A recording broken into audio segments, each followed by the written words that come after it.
What's going on, everyone? So, Giannis had this to say, which I think is incredibly interesting. So, Giannis says, thinks he might be traded if the Bucks don't win a championship. Yeah, if we don't win a championship, I might get traded. This is the job we live. This is the world we're living in. It's everybody at any given moment. If you don't succeed, that might be it for us. If you don't do a good enough job, you're out. So, tell me this doesn't sound like a trade request without saying a trade request, right? Like, look, Giannis already put pressure on Milwaukee about potentially wanting out. They go and they land Damian Lillard. Giannis signs a new contract or gets the new extension. Right? People think like that's it. Giannis sticking around for a long haul. No, not necessarily. New league, stars, you get the contract locked up, get the guaranteed money done and over with, and then you request the trade, right? Because something happens, Giannis had some injury issues and stuff. You want to make sure you have as much guaranteed, secured money as possible. That's how it works. So this guy has already put pressure on the Milwaukee Bucks in their front office. They go get Dame, and now, randomly, he decides to talk about, it wasn't random, he's asked, but decides to say, yeah, they might trade me. If Milwaukee wouldn't trade him ever unless he asked for it. The only way Milwaukee's not going to go, oh man, we didn't win a championship. You know what we should do? Trade Giannis. That'll get us closer. No, they would trade Dame. They would trade Brook. They'd trade literally everyone else before they trade Giannis. Now, if Giannis wants out, or if Milwaukee was like, hey, maybe we hit the reset button and rebuild, but they're not really in a position to do that, right? Like, what scenario does Milwaukee go, you know what? It's time to trade Giannis. Like, as long as Giannis wants to be there, he'll be there. The only way Giannis is getting traded is if he requests the trade. You know that. I know that. Milwaukee knows that. Giannis knows that. Right? Like, so the whole like, oh yeah, if we don't win a championship, I may end up getting traded is, to me, him saying, I may ask for a way out. I may ask to be traded this year if we don't win. Put some pressure, keep some pressure on the front office. Hey, you better be keeping an eye on it. You better be continuing to look. But here's the problem, right? Like, is Dame and Giannis good enough to win a championship? Right? Like, the idea, the concept, yes, but they didn't look very good last year, and they haven't looked great this year. Like, Dame has still had his struggles. He's had his moments where he looks great, but he still has had his struggles. Right? Like, you look across the board, and it's just like, this team just doesn't really make sense as far as, like, a true contender. Look, Giannis is unbelievable. Giannis is going to do Giannis things, right? And then, on top of that, you add in Dame, and if he can kind of get back to being that Damian Lillard Portland Dame, then yeah, right, they have a puncher's chance. But realistically, I don't see it. They don't seem to work very well together. Damian Lillard doesn't seem to be the same Dame that he was when he was in Portland, and now part of that could be playing alongside Giannis. Usually when Dame looks good, it's with Giannis off the court, or he's out for the game or something. But you need your two stars to be able to work together. You need your two stars to be able to mesh together. And there's just still questions, in my opinion, about that. And Damian Lillard is only getting older. Right? Dame isn't this, like, spring chicken anymore. Dame isn't this guy that's just like... But it's more so his lack of efficiency. Right? Like, and look, supposedly he was out of shape last year. He was, like, the worst shape he's ever had because he thought, like, oh, I'm going to be traded and I don't want to get hurt or anything. Right? Like, there was all these, like, excuses and reasons for why he wasn't great last year and why he had his struggles last year. Okay, well, what about this year? Now, look, it's preseason. Could it just be, he's trying to get in the rhythm, trying to get in the flow? Sure. Right? Like, I don't want to, like, jump the gun as far as on the Milwaukee Bucks, and I do like some of their pieces. I do like some of the acquisitions that they made. They got an absolute steal on Gary Trent Jr., in my opinion, right? For the vet minimum, that is huge. So that I think is a really good acquisition for them. Gets them a real 3-and-D guy, real young guy that can come in and kind of play alongside Dame. But I also think that they're too old. They never address, like, before the Dame trade, the problem was the age of these guys. Right? Like, it was like, man, they really need to get younger and more athletic. And then they went and traded for a 33, 34-year-old Dame at the time. And then they kept Chris Middleton and they kept Brook Lopez, and they paid Brook Lopez all that money. And instead of getting younger, they're still old, still have their problems, still have their questions. But, like, the problem is, too, is that they got rid of the wrong guy. When they traded for Damian Lillard, they should have gotten rid of Chris Middleton. They should have kept Drew Holiday.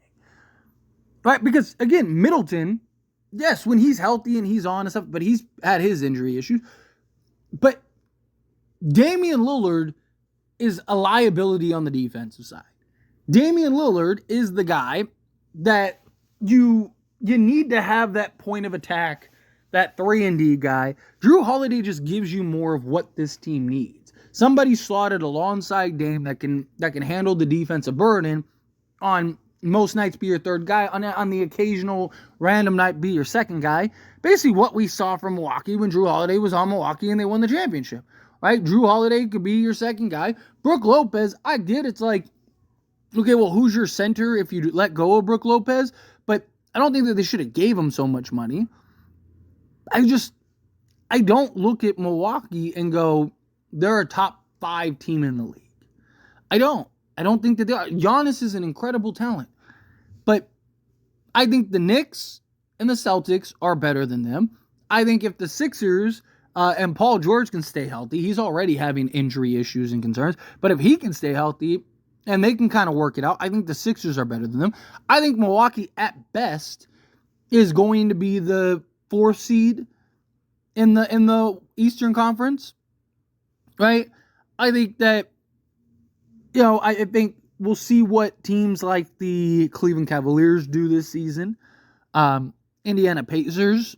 But I think, okay, Milwaukee 4th seed in the West or in the East.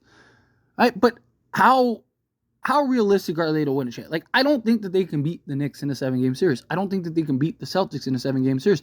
I don't think that they could beat the Sixers in a 7-game series. Again, assuming that everything works out.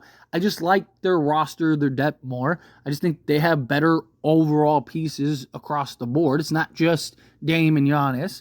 Right? Chris Middleton completely disappears at times, and he can't seem to stay healthy. Brook Lopez he's solid, he's great, but he's old.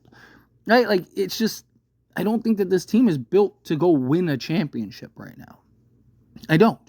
And so let's say you have minimum 3 teams better than Milwaukee in the East, not even counting the West. I would take Minnesota. I would take Denver. I would take OKC minimum over them.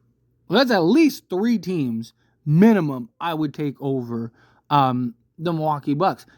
And then I think that there's several other teams that you could make it over. Right? Like Dallas, Grizzlies, if they're healthy. The Lakers. Right? Lakers gave them trouble last year. Lakers and Milwaukee were literally the same team. Just one was in the West, one was in the East. Like, go look at all their stats, all their notes. Like, they're literally the same team. Right? But regardless, it's just like, one, if you're the Warriors, this is music to your ears. You're jumping up and down for joy. There's already pressure and conversation about Giannis potentially going to the Warriors. Giannis teaming up with Steph. Right? Like, so if you're the Warriors, as soon as he said that, your ears are perked, right? Like, hang on, time out, right? Like, and I think that this was pressure put on the front office to get something done. But here's the problem. Don't really have a treasure trove of assets. Who's trading and selling, quality pieces for Chris Middleton? Again, Chris Middleton is not your first or second guy really on a contender. I know they won a championship with Giannis, but you also had that was a collective. Giannis was just so unbelievably incredible that year. I mean, he's dropping like 50 in playoff games to close out, but you also, again, had Drew Holiday and Brook Lopez was like 3 years younger, right? Like, it was just circumstances, right? That it wasn't like Chris Middleton was so good that it's just like, man, like that's why they wanted to change, because Chris Middleton was just that great. No, it was the team itself was just so collectively complimentary to Giannis, who was just an absolute monster. But this guy, I mean, Middleton played 55 games, 53 games, 55 games, 33 games, 66 games, 68 games, 62 games. Like, he hasn't played really a significant amount of games since that season that they won the championship. I think this is Giannis putting pressure on the front office, going like, hey, just know, we don't win this year, there's a chance that I may end up wanting out. But I just think that they're stuck. I do. I think the Bucks are stuck. You know, I do. I just, if they end up being the 4th, 5th seed or whatever and end up being a first round exit again, I could absolutely see Giannis go and get me out of here. And at that point, then you got to tear it down. You got to sell Dame to the highest bidder. I said you may be stuck with Brook Lopez and Chris Middleton. Right, Middleton, you're probably not getting rid of, or if you do, you're probably not going to get what you need for him. But I mean, if you're rebuilding at that point, something's better than nothing. But I don't know. It's going to be interesting. However, as always, this is a discussion, and I pass a question on you. Let me know your thoughts and opinions down in the comments below. What do you think? How do you feel? What are your thoughts? Do you agree with me? Do you disagree with me? Do you think like the Bucks are going to be great? Watch out. They're coming for a championship. Do you think they're going to have their struggles. They're going to have the concerns they have, their issues. Again, have you feel whatever your thoughts are. I'd love to hear it. So let me know down in the comments below. That being said, if you want to like this video, hit that like button. Helps me a lot. If you enjoy these types of videos, truly appreciate it. Not subscribe to the channel, hit that subscribe button. Turn on the bell notifications. Appreciate y'all. See you in the next one. Thank you.